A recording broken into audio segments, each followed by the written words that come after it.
दोस्तों, मेरा नाम है शबनम और मैं आप सभी का स्वागत करती हूँ जीके परीक्षा चैनल में। दुनिया के 200 देशों में कहर बरपाने वाले कोरोना के इलाज को ढूंढने के लिए सारी दुनिया एकजुट लगी हुई है। फिलहाल कुछ देशों में कोरोना का इलाज एक थेरेपी जिसका नाम है प्लाज्मा थेरेपी को काफी प्रभावी माना गया है। तो आज हम डिस्कस करेंगे क्या है प्लाज्मा थेरेपी और कैसे ये रामबाण घोषित हो सकती है। इस थेरेपी से रिलेटेड एग्जाम में क्या क्या क्वेश्चन बन सकते हैं वो भी हम साथ साथ में डिस्कस करेंगे, तो वीडियो को एंड तक देखें। चलिए शुरू करते हैं। तो सबसे पहला और बेसिक सवाल है, क्या है प्लाज्मा थेरेपी और कैसे ये कोरोना वायरस के इलाज के लिए यूज हो रही है। तो प्लाज्मा थेरेपी जानने से पहले हमें ये जानना होगा कि प्लाज्मा क्या है। तो यहाँ पे देख रहे हैं, जब हम एक ब्लड को सेंट्रीफ्यूज करते हैं तो वो दो कंपोनेंट में बंट जाता है। पहला कंपोनेंट आता है वो होता है प्लाज्मा, यहाँ पे क्लियर दिख रहा है, ये येलो कलर का एक फ्लूइड है। बाकी जो दूसरा कंपोनेंट है वो होते हैं ब्लड के सेल्स, जैसे आरबीसीज हो गए, रेड ब्लड सेल्स, डब्ल्यूबीसीज, प्लेटलेट्स। तो ये सारे 45% एरिया कंस्टिट्यूट करते हैं ब्लड में और 55% जो एरिया कंस्टिट्यूट करता है वो होता है प्लाज्मा। तो जैसे कि मैंने बताया कि प्लाज्मा एक लार्जेस्ट पार्ट है ब्लड का और ये लाइट येलो कलर का फ्लूइड यानी लिक्विड होता है। इसमें सबसे ज्यादा यानी 99% वाटर होता है। बाकी इसमें सॉल्ट, एंजाइम्स, न्यूट्रिएंट्स, हार्मोन्स और प्रोटीन्स भी देखे जाते हैं।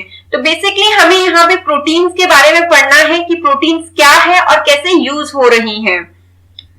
तो प्रोटीन्स होती है एंटीबॉडीज या फिर इम्यूनोग्लोबुलिन्स। जब भी हमारी बॉडी किसी भी फॉरेन मटेरियल से या फिर कोई भी बैक्टीरिया, वायरस, टॉक्सिन बॉडी के अंदर एंटर करता है तो बॉडी अपना एक सेल्फ डिफेंडिंग सिस्टम जनरेट करती है, उसमें एंटीबॉडीज बनाती है और उसको उससे लड़ाई करवा के बॉडी को प्रोटेक्ट करती है। ये एक डिफेंडिंग सिस्टम है। इसमें बेसिकली फर्स्ट रिस्पॉन्स जनरेट होता है इम्यून सेल से। जो इम्यून सेल्स प्लाज्मा के अंदर मैंने आपको प्रोटीन बताई वो एंटीबॉडीज बनाती हैं। नेक्स्ट है, ये एंटीबॉडीज जितनी ज्यादा बॉडी में बनेंगी उतना कम बॉडी को हार्म होगा। अब पढ़ेंगे हम कि कॉन्वलेसेंट प्लाज्मा थेरेपी क्या है। तो यहाँ पे वर्ड जो है कॉन्वलेसेंट, इसका मतलब होता है फुली रिकवर्ड और प्लाज्मा मैंने आपको बता दिया ये ब्लड का एक कंपोनेंट है। तो कॉन्वलेसेंट प्लाज्मा थेरेपी बेसिकली होती है कि जो भी एंटीबॉडीज और इम्यूनोग्लोबुलिन्स बनी है किसी भी रिकवर्ड पेशेंट में, वो रिकवर्ड पेशेंट, कोविड का कोई भी रिकवर्ड पेशेंट जो फुली ठीक हो चुका है उसमें एंटीबॉडीज बनी होंगी। ऑफकोर्स एंटीबॉडीज बनी होंगी तभी वो रिकवर हुआ है। जो कोरोना वायरस था, एंटीबॉडीज बनने के बाद एंटीबॉडीज ने उसे खत्म कर दिया। तो एंटीबॉडीज ऑफकोर्स बनी होंगी। तो वो रेडीमेड एंटीबॉडीज को अगर किसी पेशेंट में जो अभी सफर कर रहा है और वो सीवियर इंफेक्शन में है, उसके अंदर इतनी कैपेसिटी नहीं है कि वो खुद की एंटीबॉडीज बना सके, तो उनको डोनेट कर दिया जाता है, ट्रांसफर कर दिया जाता है। जिससे क्या होता है, यहाँ पे जो भी बॉडी होगी पेशेंट की वहां पे एंटीबॉडीज, रेडीमेड एंटीबॉडीज ट्रांसफर हो जाएंगी और जो भी कोरोना वायरस होगा वो रेडीमेड एंटीबॉडीज उसे क्या करेंगी, किल कर देंगी। तो सिंपल लैंग्वेज में बोले कि एंटीबॉडीज जो रिकवर्ड पेशेंट है उनसे लेकर पेशेंट जो अभी सफर कर रहे हैं उनमें ट्रांसफर करना ताकि वो लड़ सके, उसको बेसिकली हम बोलते हैं कॉन्वलेसेंट प्लाज्मा थेरेपी। ये एक पैसिव इम्यूनाइजेशन है। क्वेश्चन पूछ लिया जाता है एग्जाम्स में कि प्लाज्मा थेरेपी किस तरह का इम्यूनाइजेशन है। पैसिव इम्यूनाइजेशन है। दो तरह के इम्यूनाइजेशन होते हैं, एक्टिव और पैसिव। एक्टिव जो बॉडी खुद बनाती है, जैसे कि अभी कोई पेशेंट है उसमें जो रिकवर हुआ है उसमें प्लाज्मा थेरेपी डोनेट नहीं की गई है पर उसकी बॉडी ने खुद लड़ाई करके कोरोना वायरस को नेगेटिव किया है, तो वो होती है एक्टिव इम्यूनिटी। पर अभी हम यहाँ क्या कर रहे हैं प्लाज्मा थेरेपी में, किसी और की एंटीबॉडीज लेकर ट्रांसफर कर रहे हैं, तो उसे हम बोलेंगे पैसिव इम्यूनिटी, क्योंकि ये आर्टिफिशियल एक्वायर्ड इम्यूनिटी होगी जो कोविड-19 के पेशेंट को फुली रिकवर करने में हेल्प करेगी। तो अभी आईसीएमआर यानी Indian council of medical research ने इस थेरेपी को यूज करने के लिए अनुमति दे दी है। इस थेरेपी को क्लिनिकल प्रैक्टिसेस बेसिस पे यूज किया जा रहा है और इसके पॉजिटिव रिजल्ट्स भी मिल रहे हैं।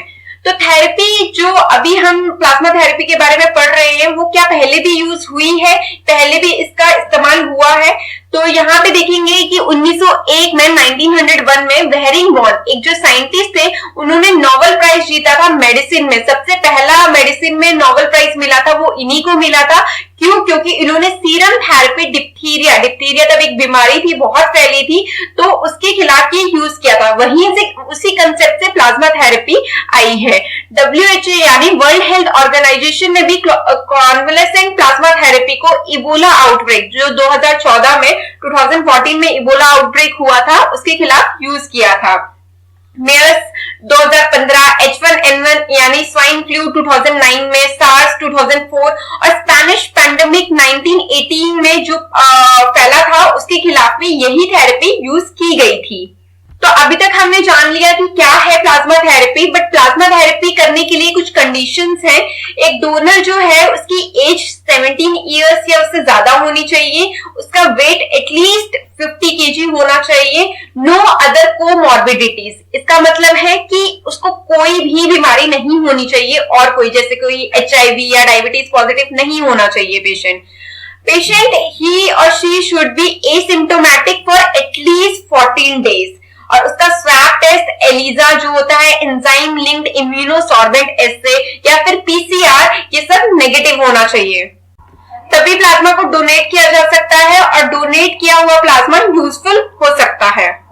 अब देखा गया है जो भी रिकवर्ड पेशेंट है उसमें 14 डेज में 14th डे पे जब वो रिकवरी हो चुकी है तो 14th डे पे एंटीबॉडीज का लेवल बहुत हाई हो जाता है, तभी इस चीज का एक्यूरेट टाइम होता है कि प्लाज्मा को डोनेट करके दूसरी बॉडी में यूज किया जा सके। तो यहाँ पे प्लाज्मा डोनेशन की एक ड्रॉबैक है कि जो भी डोनर है वो 2 डोजेस यानी 500 ml का प्लाज्मा डोनेट कर सकता है, जो बेसिकली सिर्फ दो पेशेंट में यूज हो सकता है। और अगर वो एस्टिमेशन यानी 250 ml एक पेशेंट को दिया जाए, ट्रांसफ्यूज किया जाए, तो वो इनफ होता है कि वो इतनी एंटीबॉडीज ट्रांसफर कर देगा कि वो एक वायरस के खिलाफ लड़ सके। तो ये बहुत बड़ा ड्रॉबैक है क्योंकि अभी तक हम देख रहे हैं, आंकड़े देख रहे हैं कि जितने भी पेशेंट्स अभी ठीक हो रहे हैं वो बहुत कम है, यानी बहुत कम प्लाज्मा डोनर हमें मिल सकते हैं। वहीं अगर हम रेशियो देखें तो जितने भी अभी सफर्ड पेशेंट है उसके मुकाबले बहुत ज्यादा है। अभी कुछ और लिमिटेशंस भी है इस थेरेपी की, जैसा कि मैंने आपको पहले बताया कि पैसिव एंटीबॉडी थेरेपी है, यानी किसी और से ली जा रही है, तो ये एंटीबॉडी बहुत शॉर्ट टाइम तक रेसिपिएंट की बॉडी में रह सकते हैं और जो अगर कम पड़ गए तो इनफ एबिलिटी नहीं रखेंगे कि वो एक पर्सन की स्टेट को क्योर कर सके। बट इस थेरेपी का एक ही बेनिफिट ये है, बेसिक बेनिफिट ये है कि जो भी डोनेट कर रहा है एंटीबॉडीज को, प्लाज्मा को डोनेट कर रहा है, उसके अंदर कोई भी साइड इफेक्ट नहीं आएंगे डोनेशन के। तो ये सबसे अच्छी बात है क्योंकि अगर प्लाज्मा डोनेट होके किसी की बॉडी में इफेक्ट शो होता है तो डोनेशन का कोई बेसिक पॉइंट नहीं बनता है। तो जैसा कि आज हमने डिस्कस किया कि प्लाज्मा थेरेपी क्या है, कैसे यूज की जा सकती है, क्या इसके ड्रॉबैक है, क्या इसकी लिमिटेशंस है और क्या इसके यूजेस हैं। और बेसिक पॉइंट ये है कि it can be a cure, it can be a treatment, but it is not a prevention. अभी जो हम लोग समझेंगे कि ये हमें इलाज मिल गया है तो हम घर से बाहर जा सकते हैं और घूम सकते हैं, तो हमें क्या करना है, कम से कम संक्रमण होने देना है। तो यहाँ पे मैंने आपको समझा दिया। आशा करती हूँ ये वीडियो आपको पसंद आया होगा, यूजफुल लगा होगा। अगर आपको ये चैनल को सब्सक्राइब करें, लाइक शेयर करें, तो मिलते हैं नेक्स्ट वीडियो में। Thank you.